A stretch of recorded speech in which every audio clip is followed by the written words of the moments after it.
आज पखाड़ दिवस भाविली पखाड़ करने हेले पाग देखिकी इच्छा रहीगला।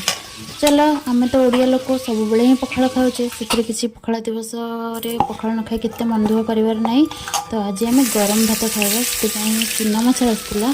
तो चूना माछ बछागला एपटे माछ बछा चलती भजा चलती। तो बेसर बनईदेवा जहाँ देवा कथा फटाफट बनार अच्छी कारण जे करेन्ट केते भी पड़ोची और इन्वर्टर कथा तो कही हेनी रात जाओ करेन्ट रोनी।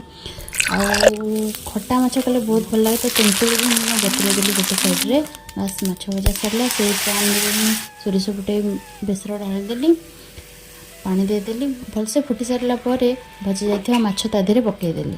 माछ हरिका सब भलसे फुटीगला तादेह तेंतुड़ी रस पकईदेवा। आउ कौन गरम गरम भात सहित खाइबा। खटा मिठा माछ क्या भल लगे मोर तो बहुत ही पसंद।